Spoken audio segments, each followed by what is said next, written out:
নমস্কার বন্ধুরা, তোমরা সবাই কেমন আছো? আশা করি ভালো আছো। আমিও খুব ভালো আছি।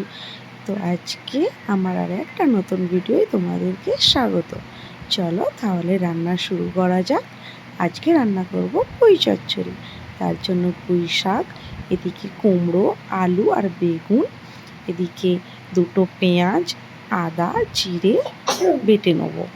কড়াতে তেল দিয়ে আমি পুঁই শাকগুলো ভাজা ভাজা করে নেব, কারণ ভাজা করে নিলে ওর কাঁচা গন্ধটা চলে যাবে আর খেতেও ভালো লাগবে।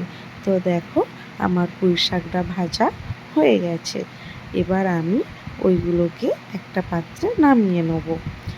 তারপর আমি ওতেই তেল দিয়ে কেটে রাখা সবজিগুলো ভালো করে ভেজে নেব। তো দেখো আমি সবজিগুলো দিয়ে দিয়েছি। সবজিগুলো আমার প্রায় ভাজা ভাজা হয়ে আসছে। তারপর আমি বাটিতে হলুদ গুঁড়ো, লঙ্কা গুঁড়ো আর নুন দিয়ে দেবো। তারপর সবজি ভাজা হয়ে গেলে ওতে মশলাগুলো দিয়ে ভালো করে কষিয়ে নিচ্ছি, যাতে মশলার কাঁচা গন্ধটা চলে যায়। কষানো হয়ে গেলে ভেজে রাখা সবজিটা ওর মধ্যে দিয়ে আবারও কষিয়ে নেব। তারপর আমি ওতে পরিমাণ মতো জল দিয়ে সবজিগুলোকে সেদ্ধ করে নেব। দেখো আমার সবজি সেদ্ধ হয়ে গেছে।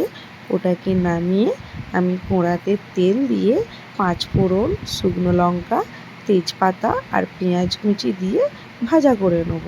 ভাজা হয়ে গেলে আবারও সবজিটা দিয়ে সাঁতলে নেব। তারপর একটা গ্লাসের সাহায্যে একটু থেঁতলে নিলে তৈরি আমার পুঁই চচ্চড়ি। কেমন হলো অবশ্যই বাড়িতে